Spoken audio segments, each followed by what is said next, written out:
Hi, writer. Want my support to get your book finished and out into the world?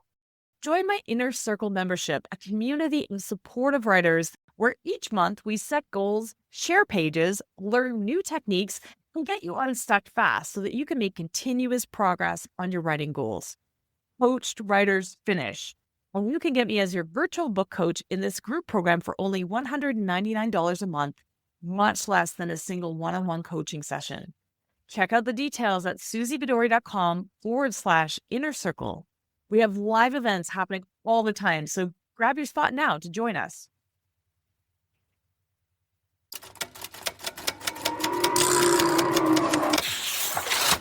Welcome to the Show Don't Tell Writing Podcast with me, Susie Vidori, where I peel back the layers of how to wow your readers with your fiction, your nonfiction.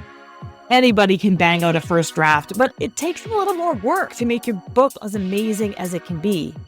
Join me as I share the step-by-step writing techniques you could apply to your writing right away, as I host successful writers who share a behind-the-scenes look at their own writing lives, and as I live coach writers on their pages, giving practical writing examples that will make your own writing stronger. Nobody is born knowing how to write an engaging book. There are real and important skills that you need to learn. On this show, I cut through the noise and get you all the info you need. I can't wait to see how this information is going to transform your writing. Today on the Show Don't Tell podcast, we are going to talk about balancing facts, the storytelling through a writer's lens when writing historical fiction. Gigi Berardi had pitched me to come on this podcast. I'm super excited to speak with her because she does a lot of things that I really love about historical fiction. I see in the podcast that it's my favorite genre to read. It's actually one of my favorite genres to edit. I don't write it because I don't have the interest in the research. But when you hear Gigi talk about this book that she wrote, you're going to get excited. You're going to see what it takes to actually write historical fiction. The book is Bianca's Cure, and it is set in Florence in 1563. And forbidden from practicing her herbal cures in Venice, the young noblewoman Bianca Capello flees to Florence, where the ruling Medici family practices alchemy, which is an early form of science. And there she wins herself an invitation to their palace, and as well a path to Duke Regent Francesco's bed. So there's some romance in this one as well. The impassioned bond between Francesco de' Medici and Bianca is at the core of this fact-driven or historically-driven, history-driven, she talks about this, dive into medicine, politics, love, and ultimately death in Renaissance Florence. Gigi Berardi was so much fun to talk with. I hope you really enjoy this interview. She actually called me. We were on Zoom together from her boat where she lives when she is in Washington off the coast. And she also spends time in Florence every single year and talks about the Florence behind the scenes. What is the non-touristy Florence? She hails from Hollywood and holds degrees in biology, resources and planning, and dance. She's a Fulbright scholar in Italy and a professor at Western Washington University in Bellingham.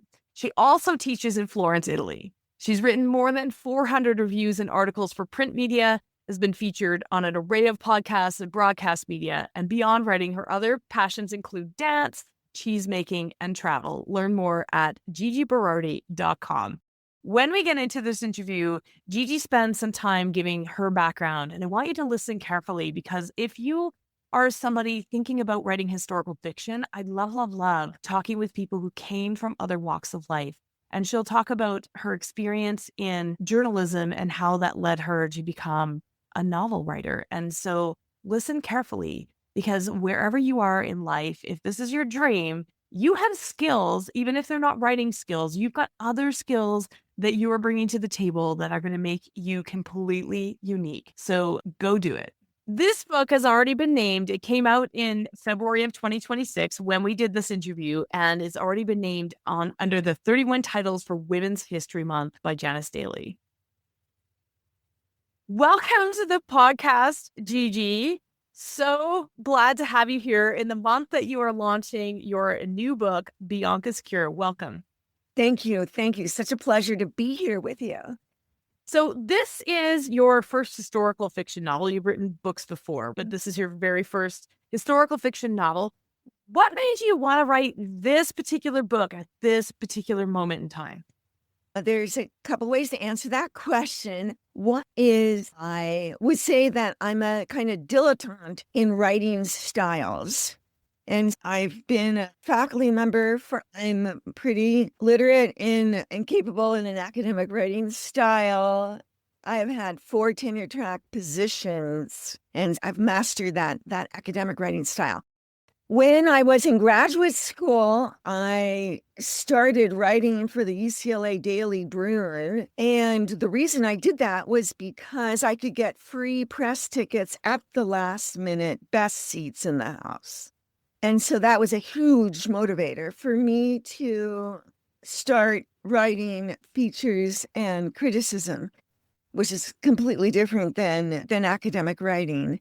And I was pretty successful at that and wrote for the LA Times and LA Style and pitch stories and Amazing. so a journalistic style is what I'm trying to say.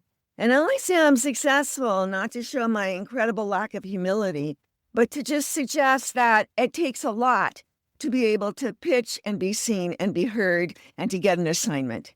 It ain't bragging. It ain't bragging. If you didn't say it, and we'll celebrate it. Yeah, Good job. I mean, I guess the motto there also is, or the takeaway, practice makes perfect. I would say that my other books are not fiction, but they are creative nonfiction. Yes. Just we're looking at the bridge here to fiction. More to the point with your question, I guess what really started this foray into fiction writing was I was pretty disgruntled at my university. And it was either write a screenplay a la American Horror Story or start fiddling around with fiction. And at that same time, that would have been 5 years into me taking students to Florence each year. And a friend was walking across the piazza with me, and we were chatting in Italian, and she said, "Look behind you." And there was an open window. She said, "That is the open window." And it was the Piazza Santissima Annunziata, or the Due Fontane, the 2 fountains, or the Holy Annunciation. It's a very important square in Florence. It doesn't have a fraction of the tourist that just down the road, the Piazza del Duomo has, which is where the cathedral and the baptistry, the museum, all that is, the towers. So what I'm also getting to is like hidden Florence. So I'm always about hidden Florence. So the students and I are not tourists, and that's important to me. And we were walking across the piazza, I see it, and she says the spirit of Bianca Capello lives there. And if the window's closed, she screams. And right kitty corner to that window is the Loggiato dei Serviti, which is one of Rick Steves' favorite, the travel writer, favorite Florence hotels, magical. And so I went into there. I was in there a number of times and asked custodians and others, "Do you hear a scream?" Yes, we've heard a scream. In that same piazza, there's a big bronze statue of Ferdinando, the cardinal, the nemesis of Bianca Capello in my book. Ferdinando is looking at that open window. Ferdinando is suspected to have killed Bianca Capello and to have killed Francesco, his brother, so that he could stop being a cardinal and become Grand Duke of Florence. And he's on his horse looking in that direction. So that was inspirational to me. And I knew the story of the Medici. I knew that they were occultists. I knew that they were alchemists because you could just go on a tour and see their rooms of the occult. And even a century before, with a different branch of the Medici, Botticelli and all these artists had some connection to this kind of alchemy to produce the pigments that they were using for their gorgeous art and that you can see now in Palazzo Vecchio. So one other piece to this is that in the Ducal Palace, a main tourist attraction, there is a tour you can take of secret rooms. The alchemy room of Cosimo the father, the alchemy room of Francesco the son, and the alchemy and the study of Bianca Capello, the lover, the mistress and the wife of Francesco. They're there. So I'm putting together, in terms of historical fiction, a skeleton. Plus, I dived into archival material, and I had been to all the places that Bianca and Francesco had been together, just because of my experience in Florence. So now I was really interested in this idea of building out from some kind of skeleton. I was very concerned, still am, and have been very careful in making sure that everything I say, everything that happens either did happen or could have happened. Yeah. And And so that's the balance. And I love hearing you and talk that's the about this. balance. Yeah. I love hearing you talk about this because a lot of writers that I work with, myself included, and a lot of writers that come on the show have other careers before they become writers. And so to Yeah. hear how you transition those skill sets and how you keep challenging yourself, because writing a book is very different. And also, I just see, and the listeners can't see your face, but I can see you light up as you're talking about the story and how much fun it was to do the research. And I tell people that, like, when you worry, is an idea good enough to write about? The answer is, hey, if it's keeping you entertained and it takes thousands of hours to write a book, and especially if you're running around Florence researching it, which sounds amazing, by the way. One of the reasons I was bringing you on the show is because I plan to be in Florence in a couple of months, and I'm like, hey, I want to talk about this. I'm going to check on all these. I'm writing down notes like frantically. Secret rooms, alchemy room, study of Bianca Capella, and like the two fountains, square. I'm going to all these places, maybe, hopefully. And so, yeah, I can see some of that excitement. But so right now, though, there's also a wider thing, right? Which is this fact that it's a woman's story that was erased. Did that play into why you chose this particular book to write and Bianca's story to tell as well? I should say that, yes, but I should say that in the beginning, it wasn't Bianca's story, it was Francesco's story. So Oh, I first interesting. wrote the book from the standpoint of Francesco, his point of view, Why? say her lover. And I think in part because I identified more with him, and in part because he is well known to have been an introvert who just wanted to study and do his work. And part of me is that person. So I wrote 100,000 words. And after I had written it, the feedback I got is that this reads like a Wikipedia article. Yeah. 100,000 word Wikipedia article. You should publish it.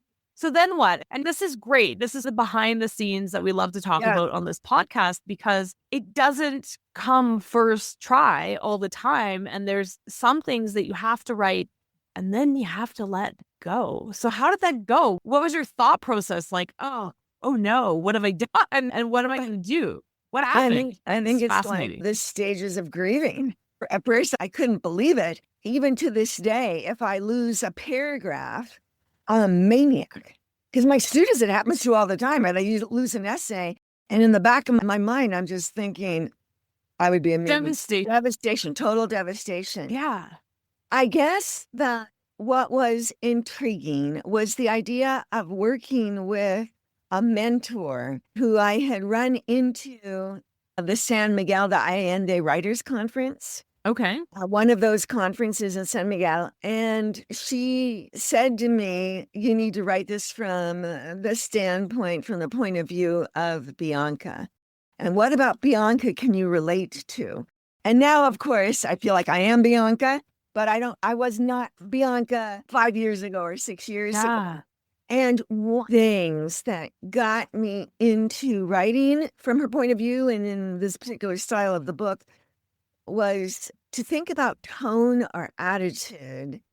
And so the character maintains a core personality that does not change. But in any incident, her distillation doesn't work in a convent for her. You can get inside that person and imagine her to be shocked or angry or sad or ashamed. And then you write from that attitude or tone.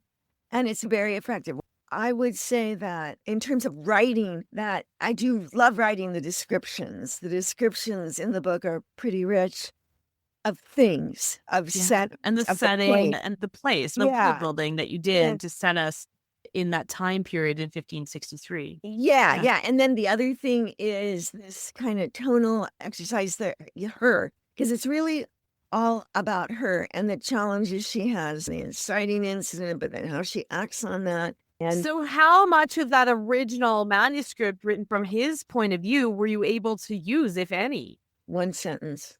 One sentence.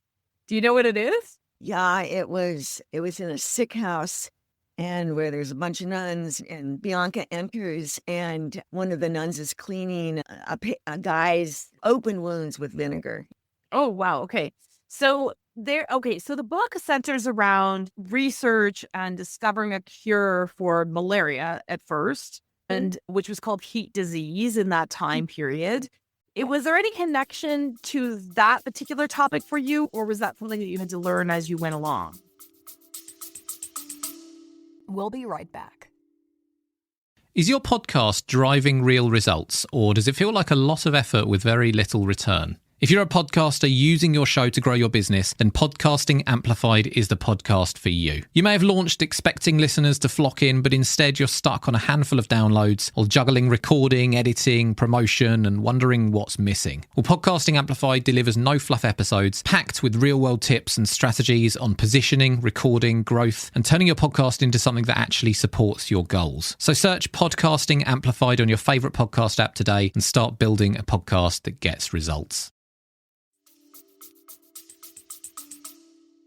There's two parts to that piece. One is the cure or the prophylactic treatment of Artemisia, the herb, and the other is malaria, the disease. In terms of what is attracting me, Yeah. my partner had worked in Kenya for at least 20 years on and off Okay. and had contracted malaria. So he has had malaria. I myself, from Kenya, have a roundworm parasite, which sounds disgusting. And I knew about the pattern of malaria in that it too has some cyclic characteristic to it, where every 3 days or 4 days, depending on the type of malaria, but one of the more common malarias, there's a spike in fever as the parasite is manifesting itself. And in fact, malaria is an Italian term, but it was coined in the 1800s. It means bad air. But before that, at the time that I am writing, it was called not the heat disease, but the fever or tertiary fever or quaternary fever, meaning that every 3 days or 4 days it spikes. So it's a thing. I find that it's a thing in the Renaissance. Malaria is a thing even today, even in parts of Norway, even in Scandinavia, it can happen. That is interesting to me. Then in the back of my mind, I'm thinking, Artemisia, interesting. That herb is one of the herbs that my colleagues at the Goetheanum study. So I have another life, which is Goethean science, phenomenology, which is directly opposite the scientific method. So in this Goethean science, that the emphasis is on observation. So I developed this in the book, not on pattern finding. Okay. But perception and observation. Scientific method is all about pattern finding in a controlled environment. And you can see that in the book that Bianca starts to develop a kind of scientific method where testing comes in, which is not part of the old ways of looking at the world, but she still has one foot in that world because she's coming from Venice, which is well known to be a hotbed of alchemy and recipe sharing among women. So what I'm doing is I'm establishing Bianca as a forerunner of a humanistic scientific method. And that comes from my decades of work at the Goetheanum in Dornach, Switzerland, that emphasizes Goethean science. Yeah, and I think there's practicing science, and then there's the healing and herbal traditions. And you may, right from the get-go in the book, you differentiate those and show how this is different, because that was one of my biggest questions coming into reading it was, okay, how is this different? Because there is a long tradition of practicing herbal medicines. And I think there's a quote in there, men separate and women blend. And I just thought that was cool because it's used throughout the book, men separate, women blend. Like it means more than just about medicine. Exactly. Yeah. What I wanted to do was to have Bianca develop this idea of observation into a more mystical realm, into the alchemy part.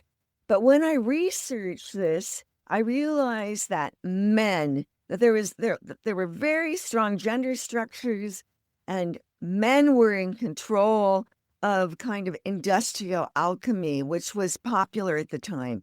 So I had to separate Bianca from that because that was their playground. And also, it's really not very interesting. And she becomes the prophetess of, as Virginia Woolf says, trying to get this room of one's own by getting a space and by getting resources like women fiction writers need.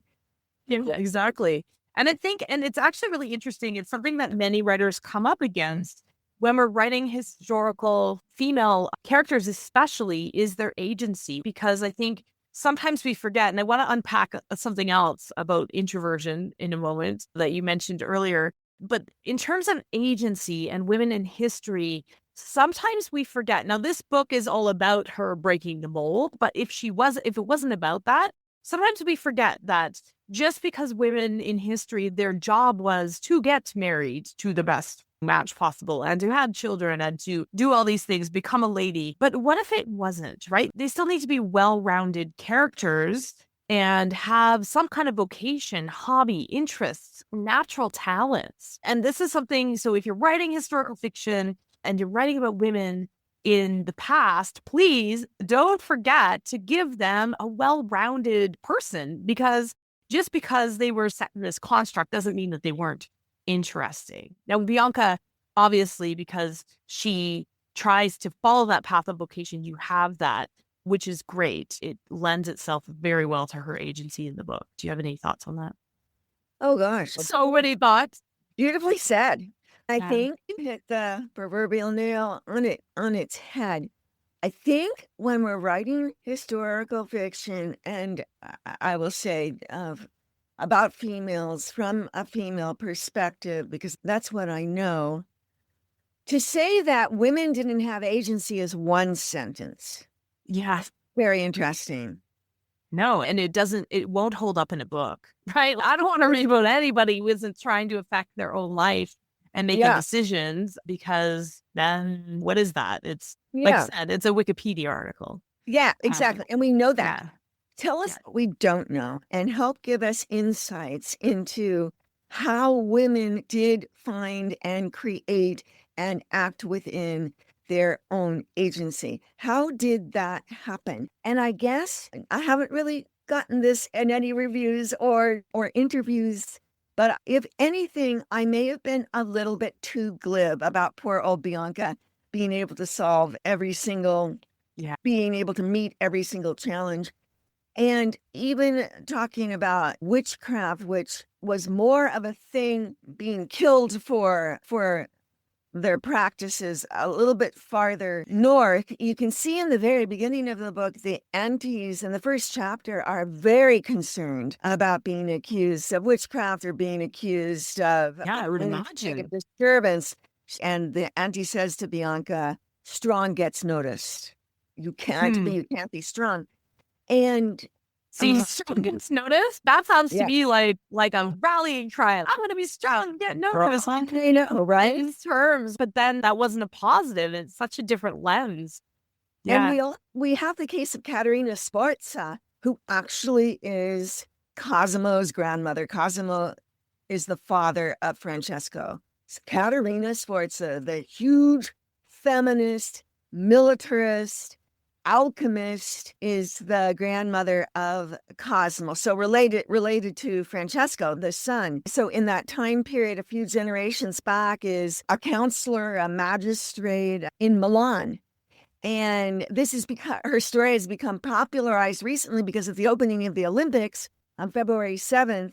There was an art exhibit on forgotten women, basically alchemists. And Caterina Sforza figures prominently in that. She is... Oh, how timely for the launch of your book. Right. Yes, so I've got better. Yeah, if people just go to my website, it's gigiberardi.com, and sign up, they can get all of these blogs, which are relevant and like a sequel to what's really happening. But in the Battle of Forli, the enemy was threatening to take her children or had her children, depending on who you read. And she lifted up her skirts and said, I don't care. I can make more. And so the shrinking wallflower is not really the icon that many of these women had in Venice. I think that as a woman working in whatever field, who does or does not still have family responsibilities, either caretaking for very young people or parents of very old people, you figure out a way to work within the system. And the best way of thinking about that, someone once told me when I was taking a temporary position in Olympia, and they were saying that, this system works like the clock tower shape. The clock tower is really tall, and then the library is really flat that it rests on. And he says, let's work this way in the system. Find a way to make it happen. So this horizontal. Once you start working vertically, once you start asking for something, you're dead in the water. You need to take it. And because there's structures that we just... And that is literally the definition of agency. Stop asking somebody else to do it for you and take it. And what was interesting about what you said earlier when you wrote that 100,000 words from the male point of view, and what was attractive to you was the fact that he was an introverted soul, and you identified with that. And that's very common for writers to come with this, because most writers are introverted. In terms of wanting to represent introversion, you talked about that wallflower complex, and sometimes it's associated with women, but it can also be associated with introversion. And sometimes when we write introverts, it can be very difficult to demonstrate agency, because even if you are introverted yourself, you say, what, Susie, I don't want my character going out and gregariously like trying to take things for themselves, because they wouldn't do that. But we forget that in books, we actually have inner thoughts, which is one of the 5 tools that you've got in books that you don't have in screenplay, that you don't have in television, that you don't have in other mediums. And just because an introvert isn't overtly going around and making orders doesn't mean that they're not making decisions, doesn't mean that they're not deciding things, doesn't mean that it's a decision to stay back. And so to make sure that is incorporated along the way is also really important for agency. But was Bianca more extroverted in your version of her? Then was she going out and because you mentioned that one of the things that didn't work or was difficult in that first manuscript was how that all came together for him. So what we know about Bianca is that she was just like a fabulous beauty, and people wrote about that. They wrote poems to her. I'm lovely, but they'd rather be known for my mind than probably where I'm going to end up in history. But no. I mean, the first chapter of the book, Bianca is saying, Mama told me that pretty is just like anything else, something you can use. And when I get what I want, I'm going to put clay all over my face and cut my hair. So, of course, yes, she didn't care in that sense. We know that, and we know she had a study.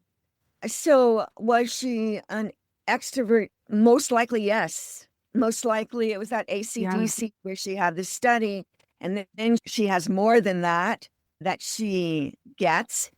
But she also was a little bit more of a court presence than I wrote in the book. So she probably was. But what I was going to say in terms of what you had just said before that, and talking about introverts, it's almost like I'm trying to develop another word, a gender, so not female or male. What I'm really writing about, yes, about a woman, but I'm also, especially given every person who is unseen, unheard, challenged, and needs to keep moving.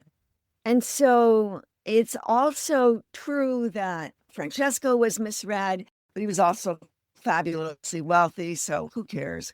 But that many people, I love that. Yeah, many people weren't. And what's interesting, I was doing an interview with a feminist broadcaster, and she was asking me about so many questions about how do I know what I know, and where did I find this? Why didn't I write about people who were scientists, many of whom I mentioned? That here she was, the bastion of structure busting, and that her idea of knowledge, or their idea of knowledge and how you get knowledge, was really patriarchal.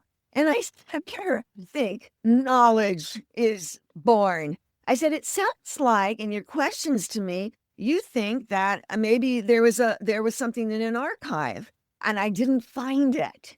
So knowledge is not something to be found. It is something to be created. We all create that knowledge. And whose knowledge is better than another's knowledge? And I was shocked.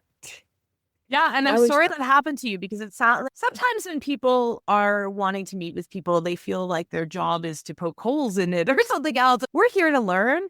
We're here to learn. I'm going to ask you some questions about how long and all these things later, but our listeners who might be thinking about doing a historical fiction project, they want the real dirt on what you did. And I'm not going to point out what you didn't do. You can't do everything in every book. You can't. It's impossible. It's a work of art, and you got to pick and choose what it is that you do. So my question to you is, how did you decide? Because this is your choice, by the way. This is not a criticism. I'm not going to blast you if, for your answer, but how did you decide along the way? Because historical fiction, you as the writer have choices about what you keep the same and what you actually extrapolate or what you invent. It's fiction. You can invent. So where was that line for you in terms of you can't just go to an archive and get the answer? That's a Wikipedia article. But writing a novel, how did you decide which pieces were going to be like absolutely true? And you gave us some insight to that earlier, and which pieces you were going to extrapolate. So I had said that there was a skeleton. So the skeleton, what we knew and the dates and where and who was there was really important to me. Maybe more important than it might be to another writer. And in fact, in the metadata for the book, I think it had, say, a fact-driven novel, and I made them change that to the very boring and uninteresting, but accurate, a history-driven novel, which also is not very interesting, but it's exactly what I'm saying. It's a history-driven novel. So I had this skeleton. That was just super, super important to me. Then I used the tonal exercises for that interior dialogue, the interior monologue. And then I put myself in the writing cabin that my son built from the wood on our property that he cut and he milled with the little portable sawmill that came from Canada. So I did all that. But then I did something else. So I mentioned being a dilettante with styles of writing. I'm also a dilettante in languages. Amazing. And so I have another entree into all of this because I'm in Florence every year, seeing Florence through 100 different eyes, the 24 different eyes of the students, and then all the people, all the providers in a very non-touristy way.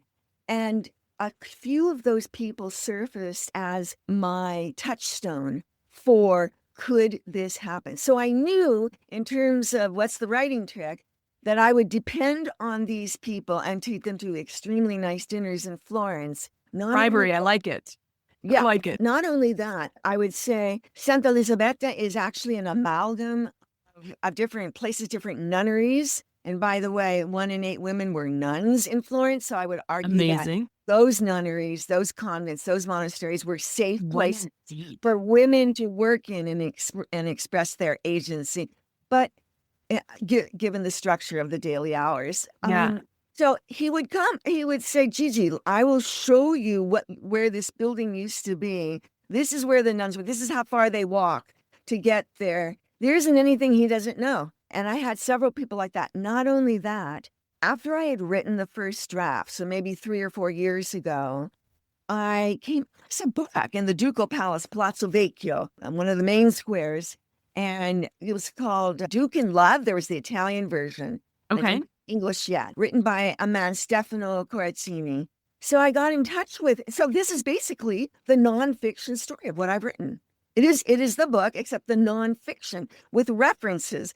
All the history. A historically driven novel. Perfect. Yeah, but it's like creative nonfiction. I could tell he loved these people. That's why it's historical and not fact-based. Yeah, and so we got together, and now he has become the last third of my program, bringing students into the Maremma, which was the hotbed of malaria until Mussolini in the 30s had got his civil engineers out to the swamps of the most southern part of Tuscany.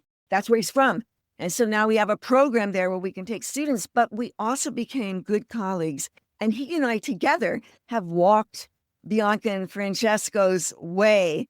And we've gone to Poggio a Caiano and been in the room where Francesco was supposed to have died. We have done all of that. Oh, amazing. So we the tried to description, look- that's what makes the descriptions in the book so incredible.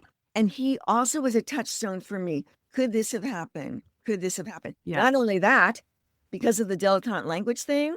So now the book is being translated into Italian. An Italian editor had it, but then I had it. So then I edited the Italian editing, and I had to edit it. Throwing 100,000 words away is nothing compared to this. I could edit it a sentence at a time. We're talking about 2 months ago, so the book's virtually out. I had to edit it a sentence at a time, see what translators told me it was, and then compared to what I knew it was, use an Italian thesaurus.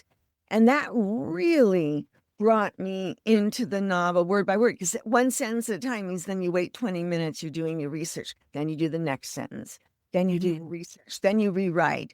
So to do this fiction, I had help. I had people that I could bounce.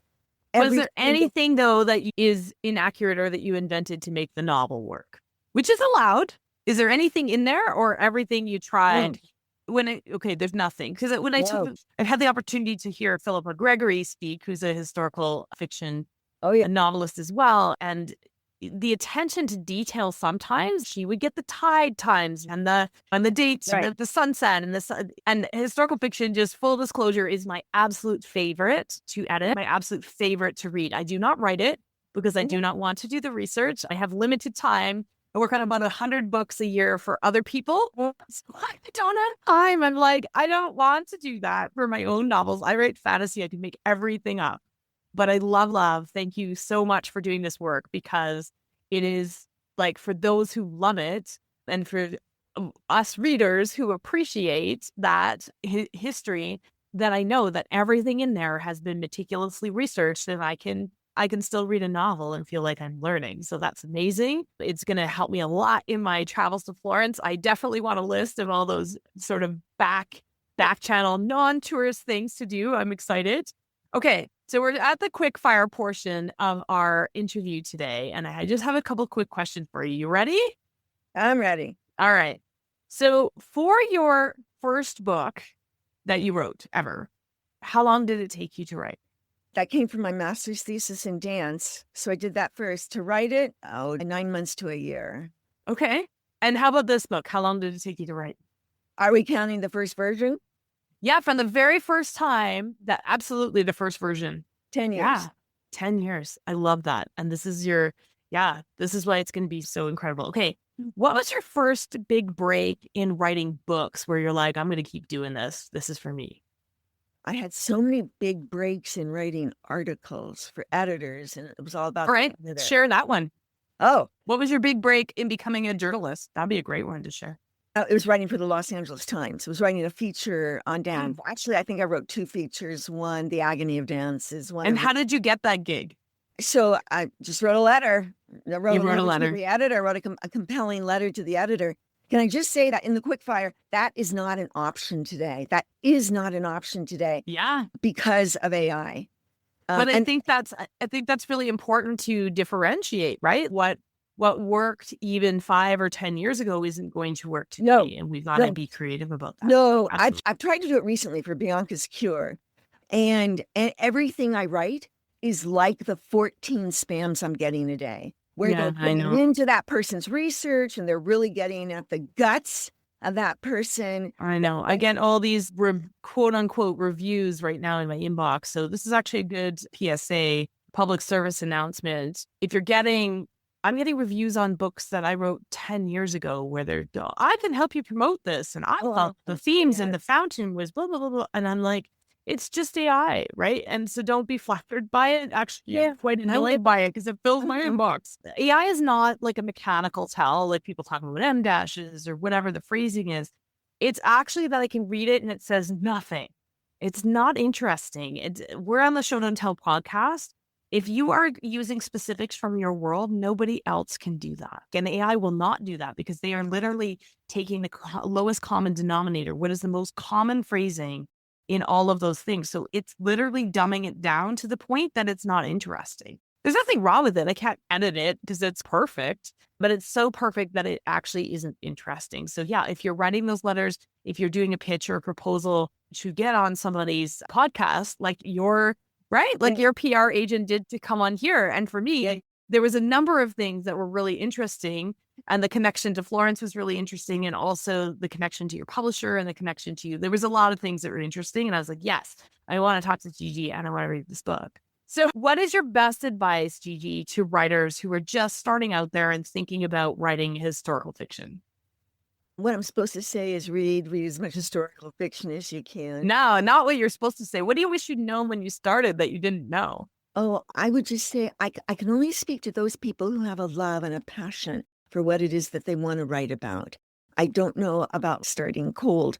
And so I would say go to that place as much as you can. Maybe you're not going to be able to travel. Go to that place as much as possible from social media to YouTube videos, whatever, travel logs, or go to a similar place.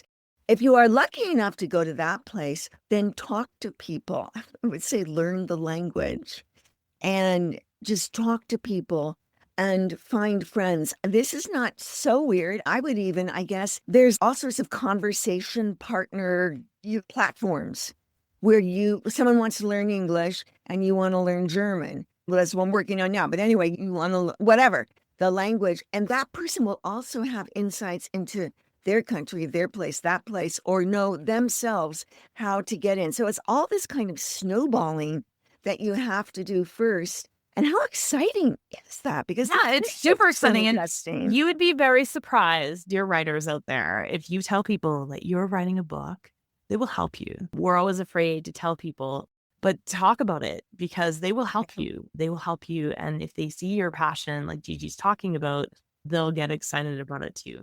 Thank you so much. Enjoy the launch month. So excited for you. And when I'm in Florence in a couple of months, I will be cheering you on. It looks like I'm going to miss your Italian debut by a couple of weeks, which is frustrating. I wish I could have been there for the launch, but we'll be cheering you on from here. Susie, just channel Bianca. Channel Bianca. Channel Bianca. Such a pleasure. Thank you for having me on your podcast today. Really. Thank you.